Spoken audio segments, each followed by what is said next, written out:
industrialisation, mais également quels sont les cadres, le cadre réglementaire institutionnel pour une industrialisation optimale. Et le papier que nous avons fait, comme c'était un journal international, c'est un journal américain, donc le papier est en anglais, donc vous allez voir que j'ai mélangé un peu certaines des slides parce qu'on a eu à faire les présentations en anglais. Donc, mais j'ai promis à mon frère, le docteur Thiam, de pouvoir parler rien qu'en français. Donc, ce sur quoi nous nous sommes focalisés, nous nous sommes focalisés sur deux choses. Nous nous sommes focalisés sur les institutions, quel est le cadre institutionnel et ensuite, quel est le rôle de l'entrepreneuriat dans l'industrialisation. Ce sont ces deux variables qui nous ont intéressés, des variables sur tout ce qu'il y a comme industrialisation et tout ce qu'il y a comme institution et des variables sur tout ce qu'il y a comme entrepreneuriat. Sur le slide suivant, ce que nous avons fait, c'est que nous avons défini ces variables. Il y a aujourd'hui, dans la littérature, il y a environ 7 à 8 variables par lesquelles on définit l'industrialisation. Donc, parmi ces 7 à 8 variables, généralement, vous avez le pourcentage du secteur industriel dans le PIB. Et ensuite, vous avez la croissance du secteur industriel, à quel rythme le secteur industriel croît. Ensuite, vous avez la taille du secteur industriel. Et enfin, vous avez le poids de l'emploi du secteur industriel, des emplois industriels dans l'emploi au total. Et maintenant, on reprend ces variables, mais cette fois-ci au niveau du secteur manufacturier, parce que dans la littérature, la différence est faite entre l'industrie de manière globale, qui comprend toutes sortes de transformations, et le manufacturier qui est séparé et extrait de l'industrialisation pour voir l'impact du manufacturier. Et je pense que le présentateur au début parlait justement de la substitution aux importations. Maintenant, au niveau de l'entrepreneuriat, ce que nous avons fait, c'est que nous avons eu deux variables au niveau de l'entrepreneuriat. On a essayé de regarder le nombre d'entrepreneurs pour 1000 habitants et ensuite, on a essayé de regarder le taux de croissance des entrepreneurs, c'est-à-dire quel est le nombre de nouveaux entrepreneurs chaque année, implicitement. Maintenant, au niveau des variables institutionnelles, on avait à peu près 6 à 7 variables institutionnelles. Notamment, on avait le système juridique, donc qui est le rule of the law.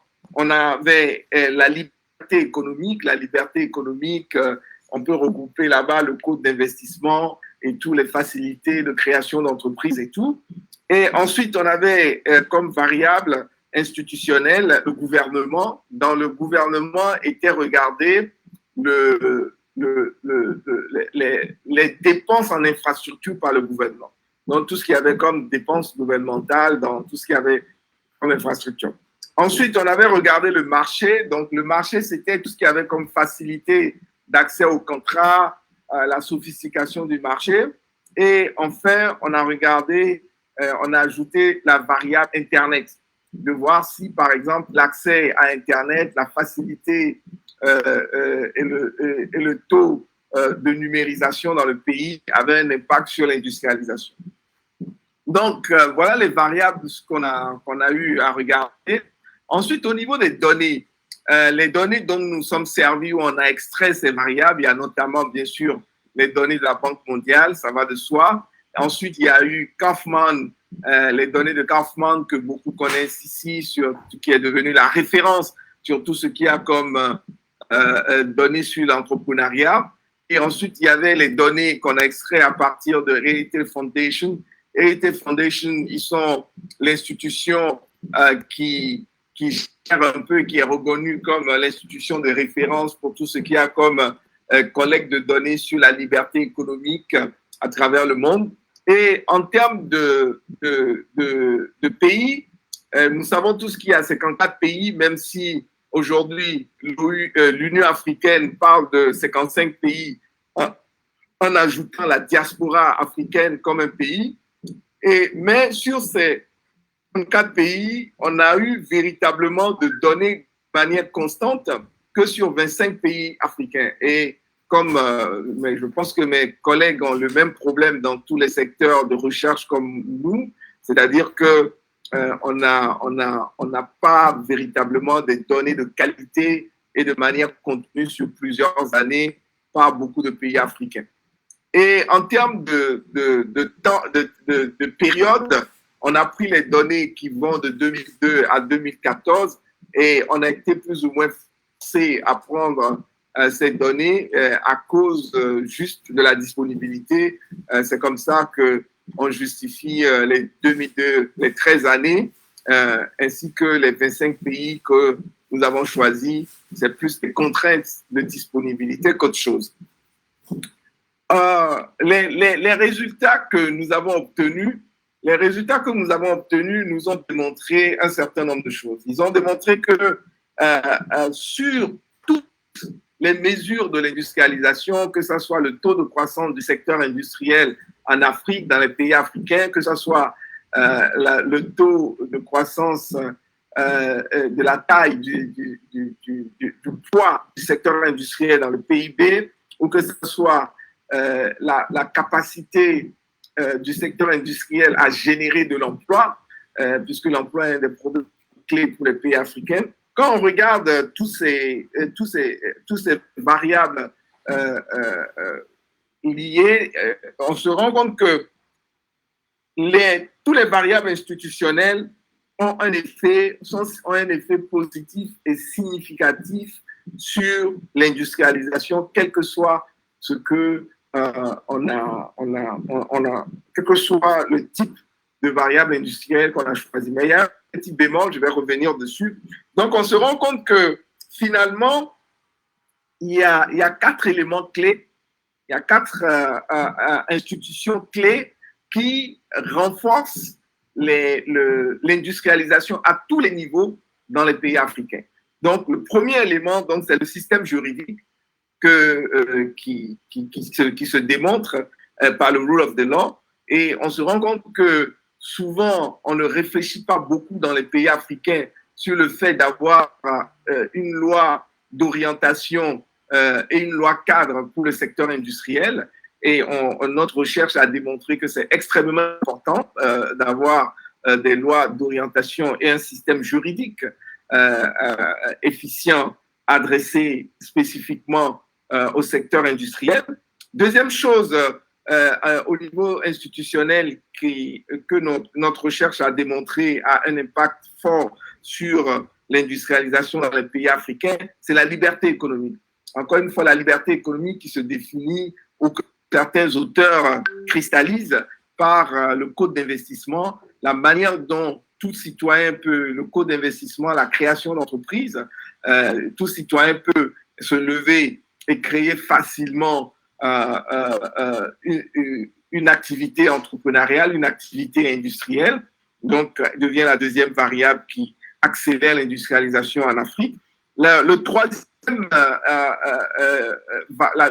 variable institutionnelle qui a été significative dans notre recherche, c'est le gouvernement, c'est les dépenses du gouvernement en infrastructure. Donc, on se rend compte que les infrastructures, routes, électricité, essentiellement routes, électricité et télécommunications, sont des variables qui, dans notre recherche, sont très fortement liées à la croissance du secteur industriel en Afrique. Et enfin, le quatrième élément, la quatrième variable qui a un effet très positif et significatif sur l'industrialisation en Afrique selon notre modèle, c'est le marché. Le marché essentiellement par rapport à la taille du marché et à la sophistication du marché, qui sont les deux sous-variables dans notre variable marché. Donc, on se rend compte que cela se justifie puisque aujourd'hui, si vous voyez le Nigeria, relativement, bien sûr, à d'autres pays, est assez industrialisé. Parce que si on prend le Nigeria, qui fait 200 millions d'habitants, et que vous devez fabriquer, fabriquer du yaourt pour ne serait-ce que 10%, ça vous fait que vous fabriquez du yaourt pour 20 millions de personnes, que chaque personne consomme du yaourt chaque jour, ça voudrait dire que vous avez une capacité de production de 20 millions de pots de yaourt par jour, alors que, et qui justifie en termes d'économie d'échelle à comparer par exemple à un pays comme la Côte d'Ivoire ou le Sénégal, où on va se retrouver peut-être avec 20-25 millions d'habitants et la plupart de ces habitants parfois en zone rurale. C'est pas évident. Donc, la taille du marché, la sophistication du marché. Donc, le petit bémol dont je parlais, c'est Internet. On s'est rendu compte que Internet n'avait pas d'impact sur l'industrialisation, mais quand nous avons extrait la variable manufacturier, nous nous sommes rendus compte que, spécialement sur le manufacturier, le dispositif Internet dans le pays avait un impact très énorme sur la croissance du secteur manufacturier. Donc, on peut justifier cela aussi par le fait que le manufacturier aujourd'hui demande peut-être, il y a une évolution dans la technologie avec les supply chains, avec tout ce qu'il y a comme lean management, etc.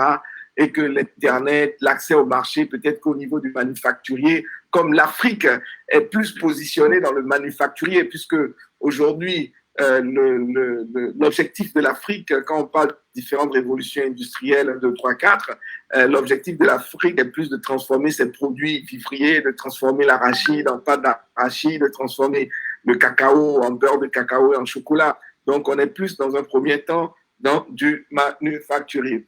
Et donc, l'autre élément qu'on a remarqué au-delà de ces 4 clés variables institutionnelles qu'il faut pour que l'industrie se développe en Afrique, le système juridique, les libertés économiques, le gouvernement en termes d'infrastructures, routes, électricité et télécommunications, ainsi que le marché. L'autre variable qu'on avait introduite, c'est l'entrepreneuriat. L'entrepreneuriat, on avait introduit ça sous 2 variables, selon les variables de Kaufman, qui sont le taux de croissance du nombre d'entrepreneurs par an, c'est-à-dire combien de nouveaux entrepreneurs arrivent sur le marché chaque année, et en termes de nombre d'entrepreneurs pour 1000 habitants, qui est un peu une copie de la variable nombre de médecins par 1000 habitants ou nombre de lits d'hôpital par 1000 habitants, par exemple. Donc, sur ce point, on s'est rendu compte aussi que ces 2 variables sont significatives et que la croissance du nombre d'entrepreneurs dans le secteur industriel a un effet très important sur la croissance et la taille du secteur industriel en Afrique, mais également, on s'est rendu compte que le nombre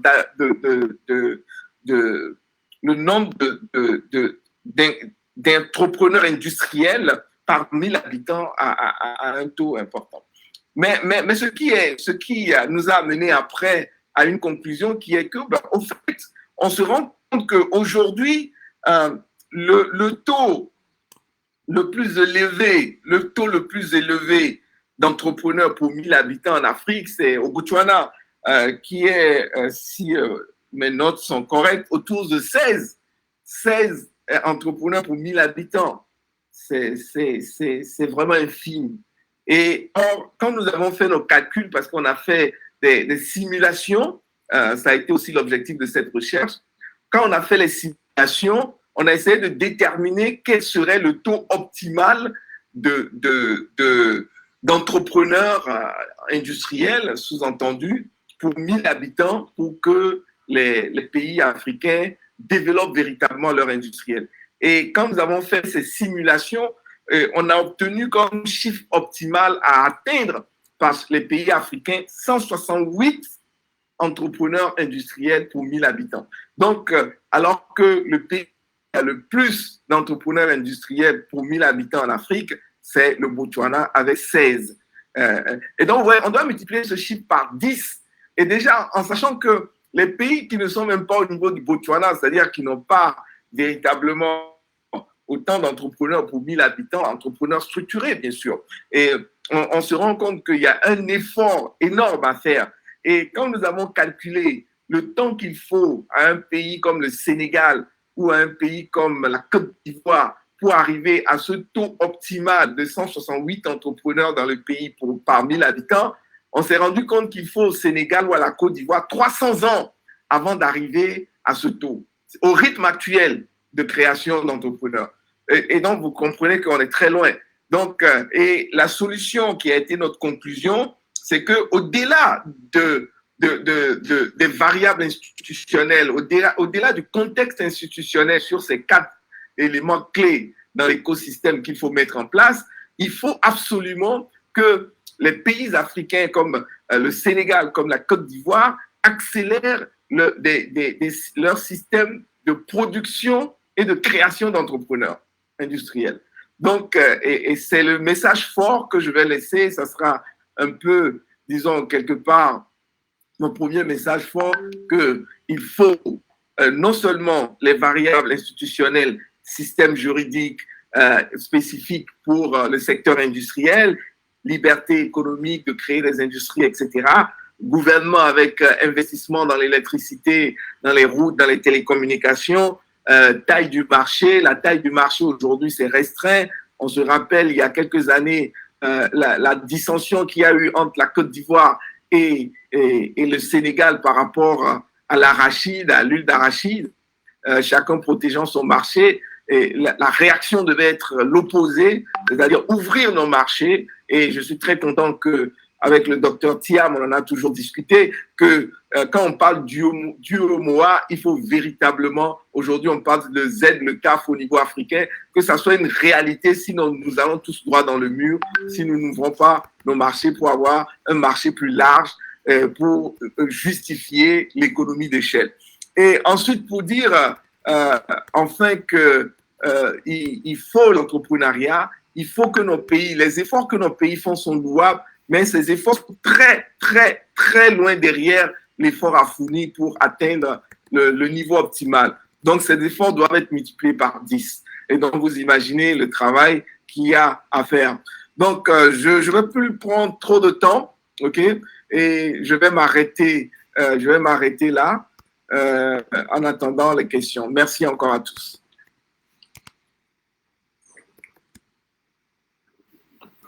Merci beaucoup, Dr Maté. Je pense que c'est une étude très, très intéressante que vous venez de partager avec nous et qui me rappelle un peu la période où je préparais ma thèse. Un ami qui m'a chahuté pour me dire que ça t'a pris des années pour arriver à une conclusion que nous, on connaissait déjà, que les institutions sont importantes pour le développement industriel. Et donc, mais l'intérêt justement d'un travail comme celui-là, c'est de montrer très clairement par une approche scientifique rigoureuse que ce n'est plus simplement de la perception, que c'est des faits qui sont bien établis sur la base d'une approche scientifique rigoureuse. Et aussi se rendre compte que l'entrepreneuriat est extrêmement important. Évidemment, on n'a plus le choix, on ne peut pas faire toutes choses égales par ailleurs et puis attendre 300 années pour que le Sénégal atteigne le nombre optimal d'entrepreneurs par 1000 habitants. Donc, ça veut dire qu'il faut faire travailler toutes les variables, comme vous l'avez dit, pour qu'on puisse accélérer le rythme par 10, pourquoi pas par 20, pour amener les 300 années à 15 ou 20 ans.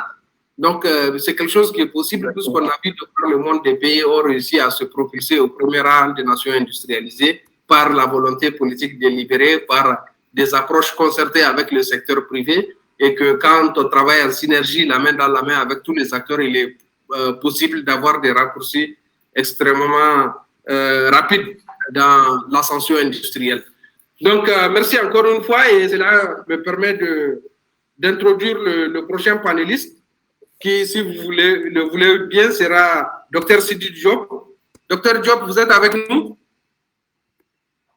Oui, tout à fait. Je suis bien connecté. Merci. Excellent. Excellent. Donc, vous allez nous parler de la priorisation et du choix des États entre les différentes industries. Et Dr Diop est titulaire d'un doctorat en économie industrielle, directeur Afrique Deloitte Economic Consulting. Il est vice-président de Microeconomics. Il a une expertise économique et financière appliquée à la régulation des industries de réseau dans les marchés africains, dans le domaine des télécoms et de l'énergie.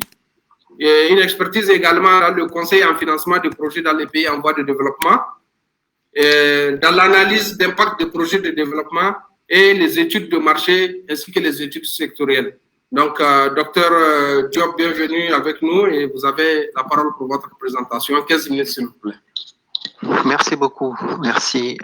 Effectivement, je travaille au sein de Deloitte où je dirige l'équipe d'économistes dédiés exclusivement au continent africain. On travaille beaucoup en Afrique francophone avec les gouvernements et les grandes entreprises, notamment sur les projets de développement. Alors, la question ici que je vais développer, c'est ça vient en fait d'une question. Avant d'être chez Deloitte, j'ai travaillé pour une banque de développement. Et pendant les entretiens, il y a une question qui revient tout le temps pour les candidats à la banque. C'est si vous aviez 10 millions de dollars uniquement et que vous étiez le ministre des Finances d'un pays, dans quel secteur le mettrez-vous et pourquoi?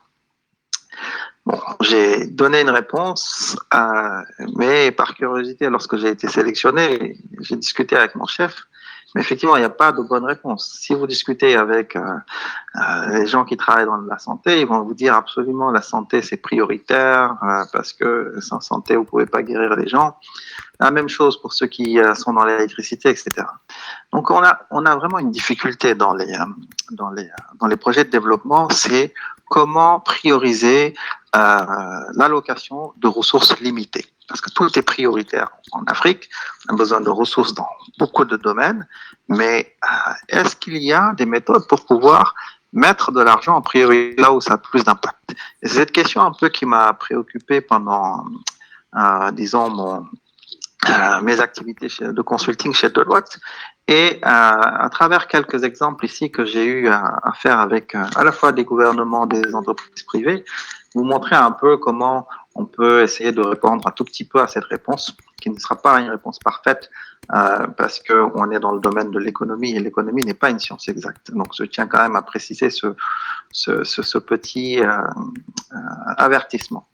Donc ceci dit, en introduction, on peut dire que, en fait, les industries, il y a plusieurs industries dans un pays, n'ont pas tout à fait le même impact dans un pays, que ce soit en termes d'emploi, que ce soit en termes de dépendance extérieure, des industries qui font appel beaucoup à l'extérieur pour pouvoir produire, donc avec des retombées économiques locales qui sont faibles.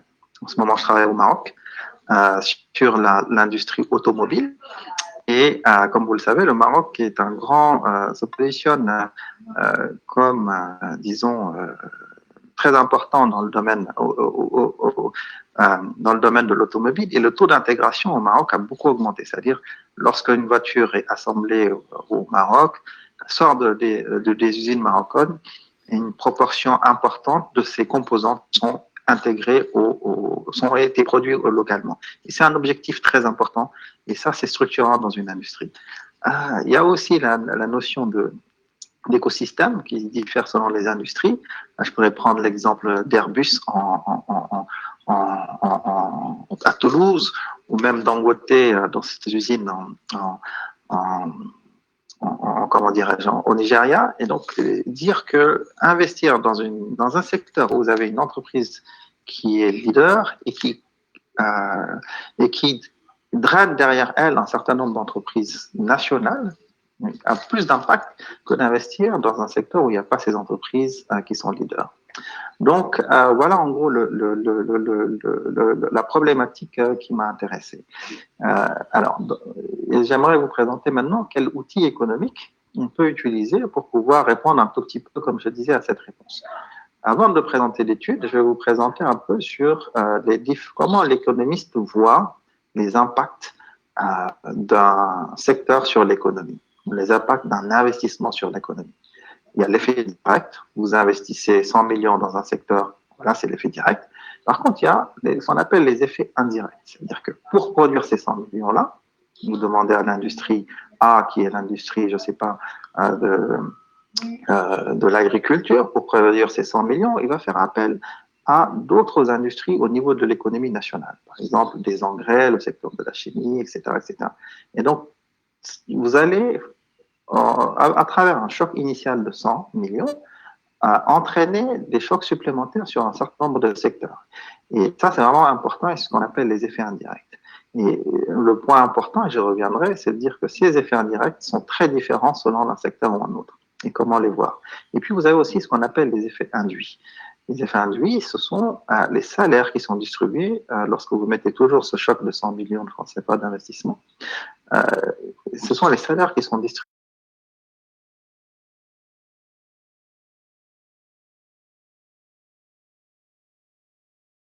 salariés qui sont au niveau local. Il y avait beaucoup d'expats, les effets induits seront moins importants. Donc voilà, donc nous, en tant qu'économistes, l'impact d'un investissement diffère selon les secteurs, selon ces trois effets-là. L'outil que l'on utilise s'appelle un outil input-output, a été inventé par un économiste il y a très longtemps qui s'appelle Leontiev, qui travaille sur les comptabilités qui, à partir des matrices de comptabilité nationale, ce qu'on appelle les tableaux d'entrée-sortie, permettent de développer un certain nombre de calculs. Donc, le principe, c'est il existe les statistiques nationales, les statistiques dans toutes les agences de statistiques nationales des pays. Vous avez ce qu'on appelle un tableau d'entrée-sortie qui retrace l'interdépendance entre les différentes industries. Là, c'est une représentation schématique qui montre à gauche que pour produire l'industrie 1 va faire appel à d'autres industries qui font partie de l'économie nationale. Et donc, plus ces coefficients sont importants, plus vous avez d'effets d'entraînement au sein de l'économie. Donc, l'industrie A qu'on a entourée ici, pour produire va faire appel à lui-même. Si je reprends l'exemple de l'agriculture, si vous voulez produire, je ne sais pas, des fleurs, vous avez besoin de faire appel à l'industrie et à l'agriculture pour produire, par exemple, les graines, et à l'industrie chimique qui va faire appel, etc. Donc ça, ces statistiques existent et ces coefficients existent. Et à partir de ces coefficients, en fait, on peut calculer, lorsqu'on fait un choc sur une industrie, quels sont, et c'est sur le graphique de droite, quels sont l'ensemble des effets d'entraînement. Pardon, je reviens... on peut rester là-dessus. Quels sont l'ensemble des effets d'entraînement sur les autres industries à travers ces coefficients. Et donc, on multiplie le choc initial par les coefficients, on fait la somme et on peut avoir l'ensemble des effets directs et indirects et induits que le choc initial a produit sur l'économie. Et bien entendu, ça permet en prenant en compte les effets indirects et les effets induits, de regarder véritablement non pas seulement le choc initial 100 millions, mais de regarder quels sont les effets d'entraînement qui sont faits dans l'économie. Et donc, plus l'industrie est connectée au niveau local, plus les effets d'entraînement seront intéressants.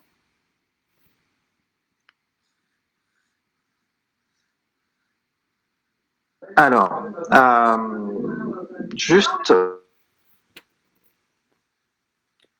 juste pour vous donner quelques exemples de missions sur lesquelles nous avons pu appliquer ces éléments-là. J'en ai pris 3, mais à la fin, je vous montrerai qu'on a travaillé sur pas mal de cas.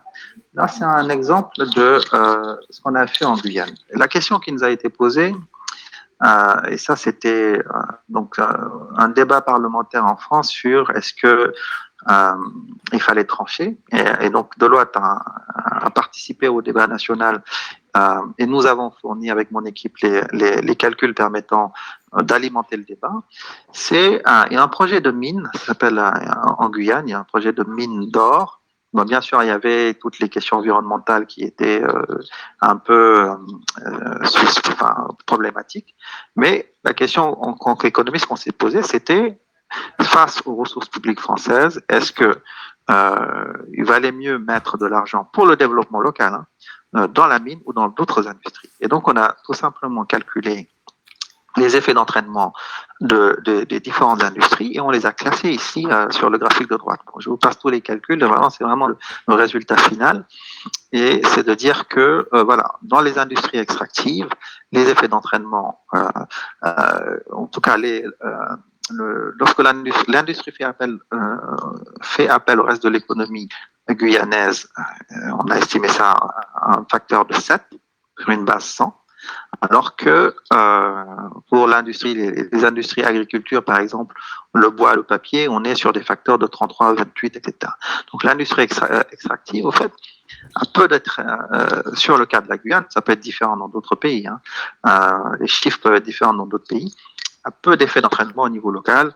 C'est essentiellement donc pour les mines d'or, on importe l'ensemble des matériels et on emploie peu de gens au niveau local parce qu'il n'y a pas forcément les compétences et ensuite on exporte. Donc le marché se retrouve à l'extérieur. Il me reste 5 minutes, donc je vais un peu accélérer. Mais voilà, donc un autre exemple, on a travaillé pour Total ici, sur un projet en Tanzanie, le fameux pipeline qui fait la jonction entre Ouganda et Tanzanie. Et là, avec Total, on a travaillé sur, ils avaient un investissement de 2 milliards de dollars, et c'était pour regarder un peu quels étaient les effets d'entraînement au niveau, l'ensemble des impacts au niveau de l'économie. Ce qui est intéressant, c'est le même mécanisme précédemment, mais ce qui est intéressant dans ce cas, c'est que avec Total et avec le gouvernement tanzanien, il y a eu besoin quand même pour multiplier ou augmenter les effets d'entraînement au niveau local, de mettre en place un plan de local content. C'est extrêmement crucial. Et donc, ce qui fait qu'on a pu quantifier sur l'investissement de 2 milliards de dollars, le local content qui a été mis en place a permis de faire en sorte que l'investissement au niveau local est estimé à peu près à 50%. 1 milliard de dollars. Donc, si le local content n'était pas mis en place, ça aurait été beaucoup moins. On l'a pas estimé, mais ça aurait été beaucoup moins. Donc, ça, c'est quand même quelque chose d'extrêmement important.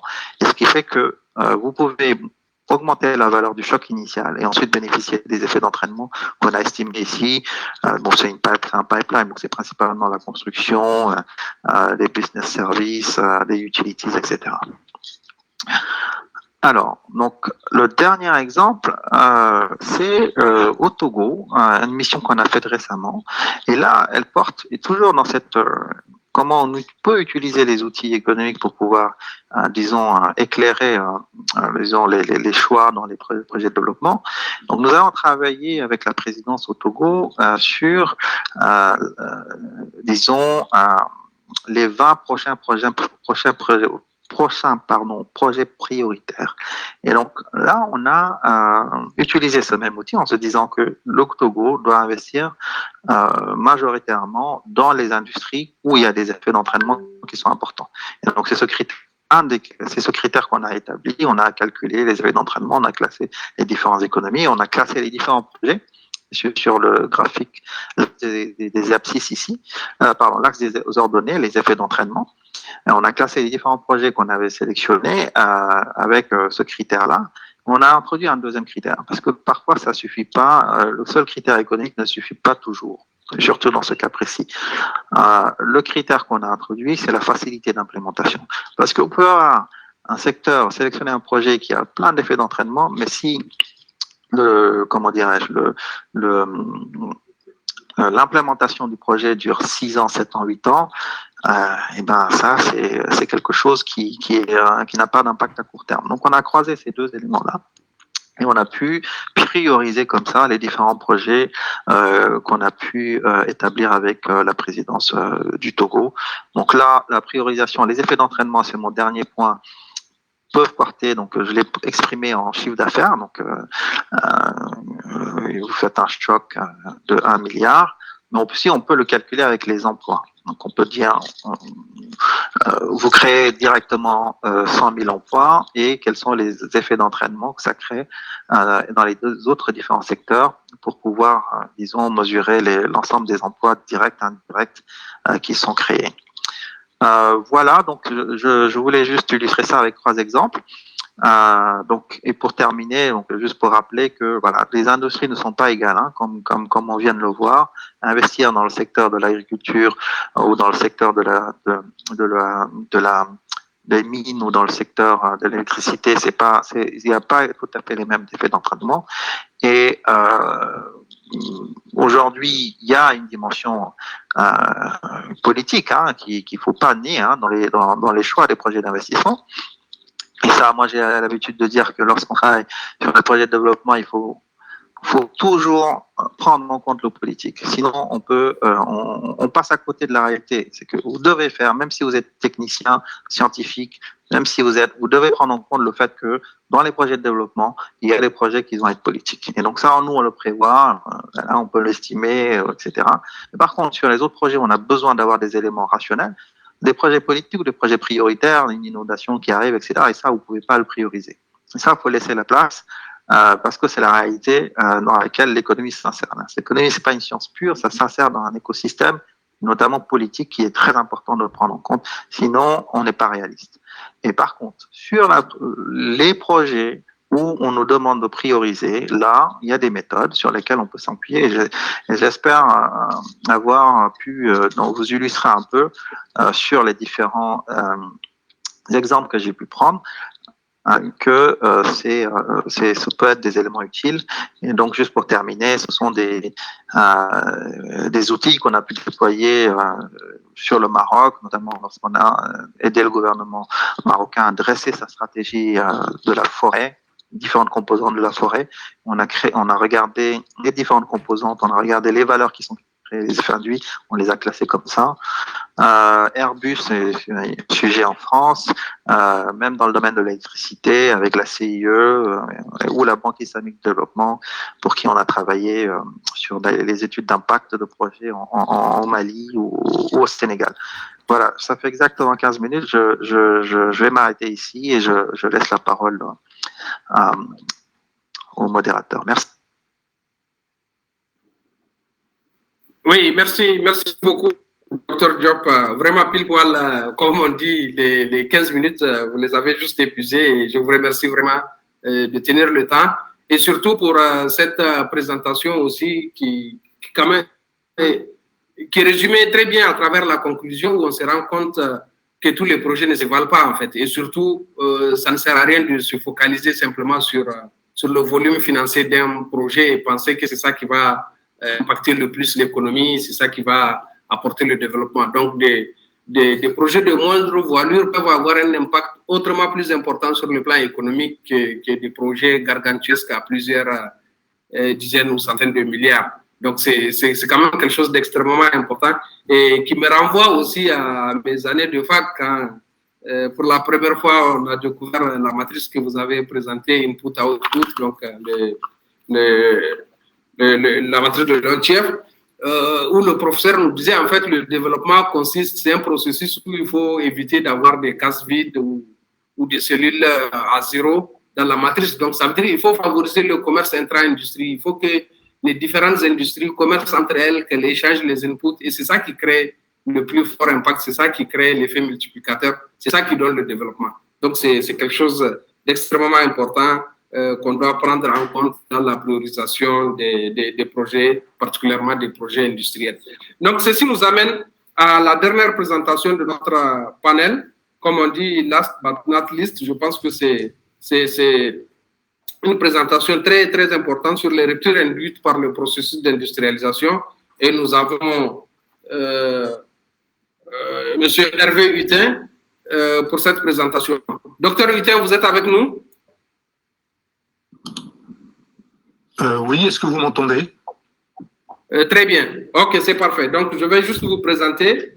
Hervé Hutin est docteur en économie, professeur agrégé d'économie et de gestion, enseignant à l'Université de Savoie. Il intervient régulièrement en entreprise et aussi auprès d'institutions de formation comme l'Institut d'études politiques de Paris, le SCP, HEC Genève et l'IFG. Donc, docteur Hutin va nous parler des ruptures induites par le processus d'industrialisation. Donc, vous avez le micro pour 15 minutes.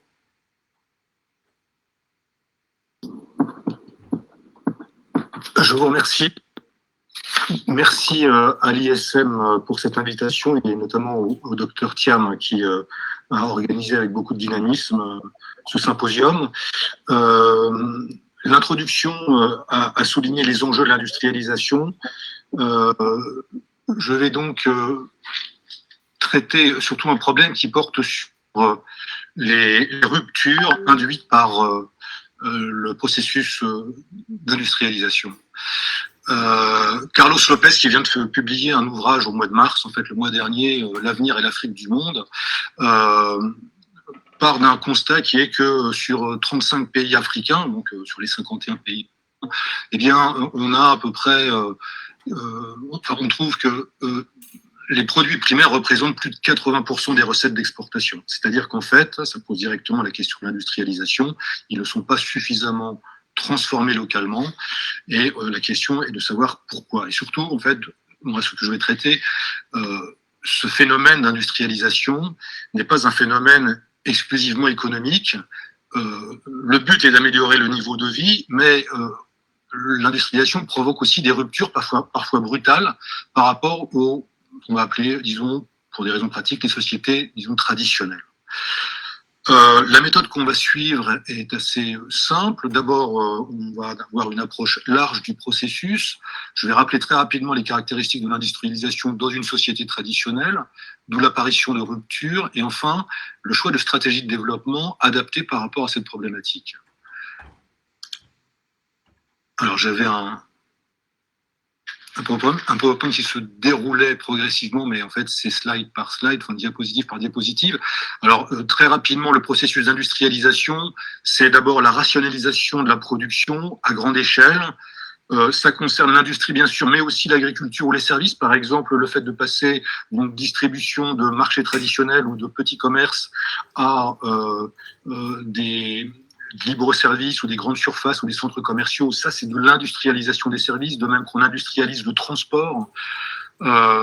Smith, je le rappelle simplement, dès 1776, disons, faisait tenir la richesse des nations sur la division du travail et l'accumulation du capital. En fait, ce sont les deux piliers qui expliquent l'industrialisation. On divise le travail dans les processus de production et on requiert à des équipements qui sont de plus en plus important.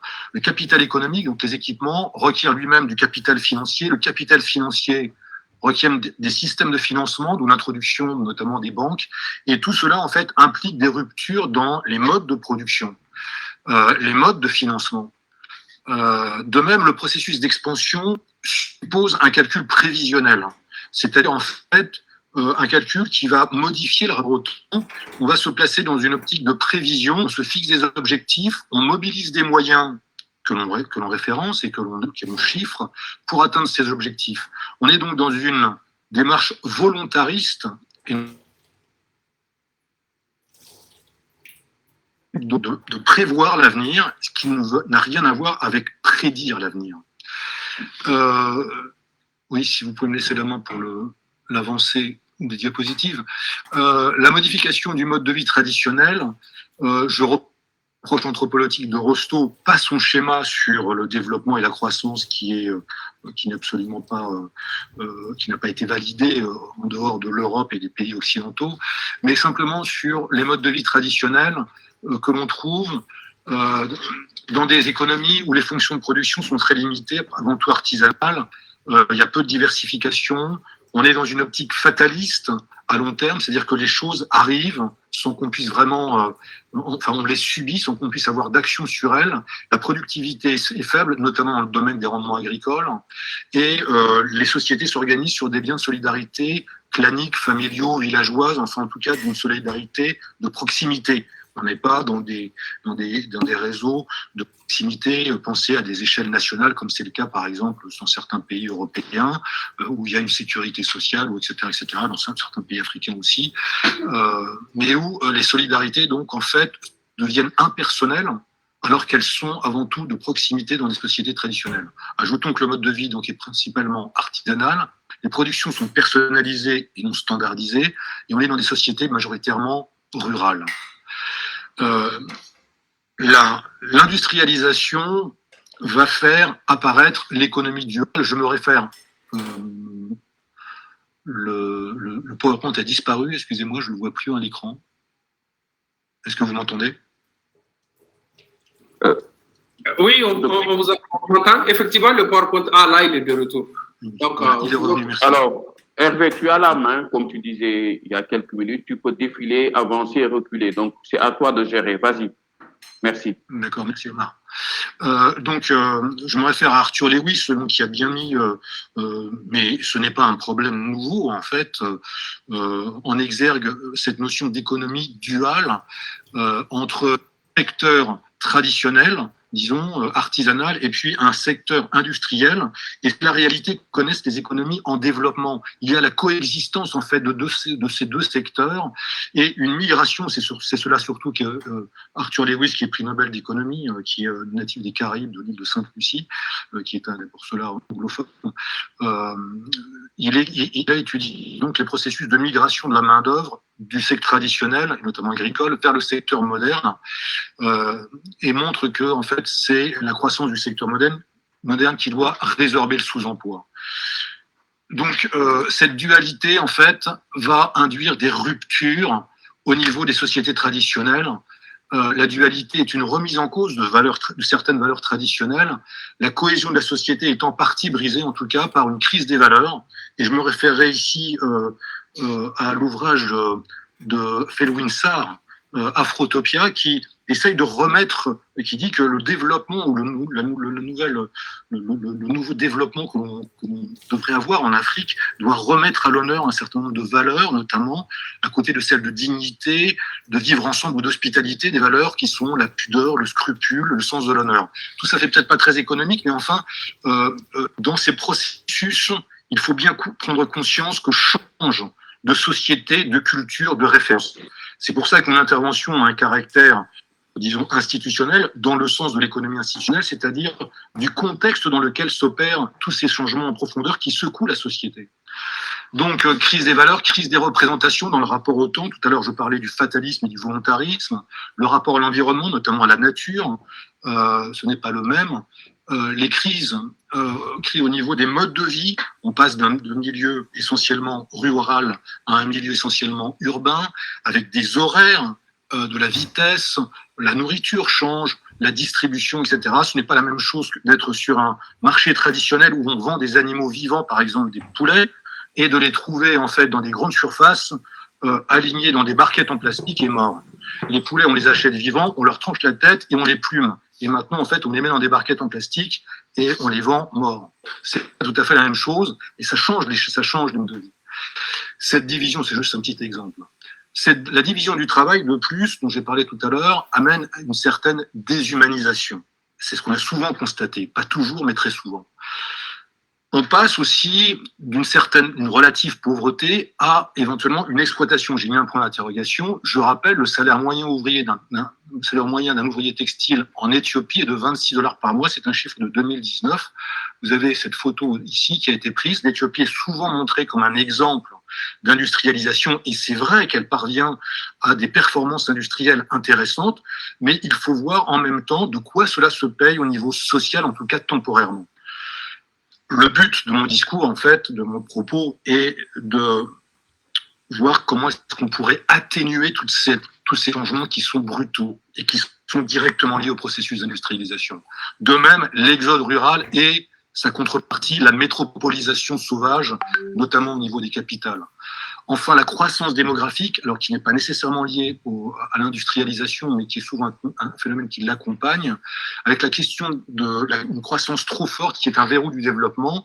Si on est à des taux de croissance de 3%, c'est ce que connaît, par exemple, je crois que le Niger ou le Burkina doivent être à peu près à ces taux actuellement. Enfin, il y a eu une légère remontée au Niger, je crois, du taux de fécondité récente. 3%, ça veut dire qu'en moins de 25 ans, la population double. Ça veut dire que si on veut rester simplement au même niveau de vie, il faut doubler le nombre d'écoles, le nombre d'hôpitaux, le nombre de médecins, le nombre d'infirmiers, le nombre d'instituteurs, les infrastructures, les logements, le textile, la production alimentaire, etc. Et c'est pour cela que la jeunesse est à la fois, bien sûr, un atout, mais une croissance démographique non maîtrisée est en même temps un problème qu'il faut régler. De même qu'atteindre, alors après cela passe, je ne vais pas le développer ici, le fait d'atteindre un seuil de développement institutionnel qui permet de sortir d'un certain cercle vicieux. Mais bon, je ne vais pas le développer. la plupart des différences entre modes de production, mais comme le temps passe, c'est simplement récapitulatif, passer à ma troisième partie qui donc récapitule les ruptures induites par cette dualité et le choix d'une stratégie d'atténuation, en tout cas les questions qu'on peut se poser. Pour récapituler, les problèmes posés par les ruptures, ça va être l'accroissement du chômage selon les cas, bien sûr.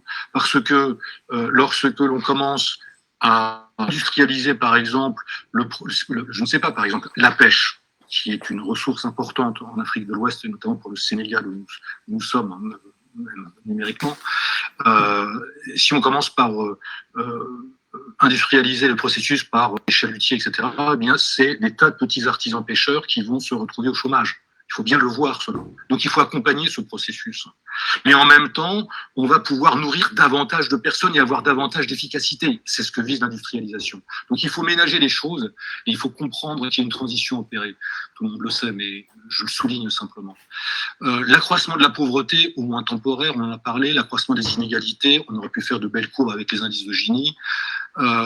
Le déclassement, et là je parle de réalité sociale, des petits artisans ou des agriculteurs traditionnels. Prenons les artisans, prenons les cordonniers simplement. Si on commence à fabriquer par millions d'unités des tongs, des sandales en plastique, les petits cordonniers qui travaillaient le cuir, ils sont tous liquidés en fait. Ils sont tous sur la paille. Et donc ils perdent leur métier. Donc il faut prévoir cela, il faut l'anticiper et il faut notamment par la formation essayer d'atténuer ces effets négatifs. L'adaptation à de nouvelles contraintes, ça c'est toute la société qui va devoir s'adapter. La vitesse, les horaires par exemple, un des problèmes de productivité qui est posé, on l'a vu dans beaucoup de pays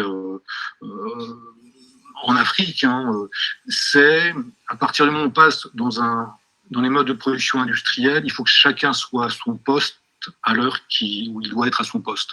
Et en fait, si on arrive en retard ou si on est absent parce qu'un jour on ne veut pas aller au travail, ou etc., bien, cela perturbe les processus de production. Donc, le fait de passer avec un rapport au temps qui est complètement différent avec des horaires où tout est minuté, on sort en fait de cadre et il faut s'adapter à tout cela. Ça demande beaucoup d'efforts. Ce n'est pas évident en fait. Enfin, je ne vais pas m'étendre sur l'accaparement des ressources et notamment des idées sans valeur ajoutée. Alors tout cela, toutes ces ruptures peuvent provoquer parfois des réactions de rejet. Je mets point d'interrogation sur les événements des 5 qu'on a appelés les 5 coléreuses du 3 au 8 mars 2021 au Sénégal, et notamment en fait avec les slogans où on s'en est pris à Auchan. C'est juste un exemple. Auchan dégage, c'est quoi? Est-ce que ce n'est pas un appel à protéger les marchés traditionnels et les petites boutiques par rapport à un mode de distribution industrialisé qui est celui des grandes surfaces?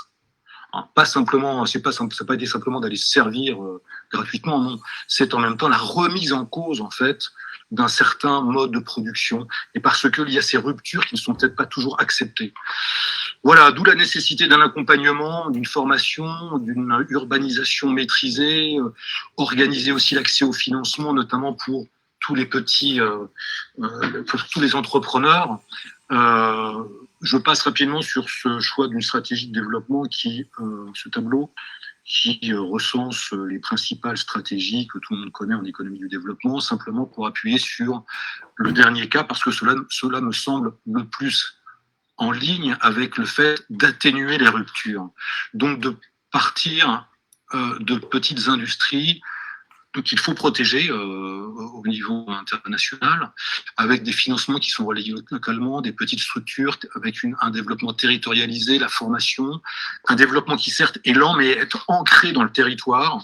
Alors on a eu des exemples radicaux qui sont ceux de la Tanzanie, de Nyerere, ou du Burkina Faso, de Sankara, mais je pense que même si les résultats n'ont pas toujours été à la hauteur des attentes, la démarche, à mon avis, est une démarche très intéressante. Et aujourd'hui, quand on regarde les petites industries qui éclosent progressivement dans le textile, dans l'agroalimentaire, par exemple, eh bien, ce sont des exemples encourageants de développement endogène.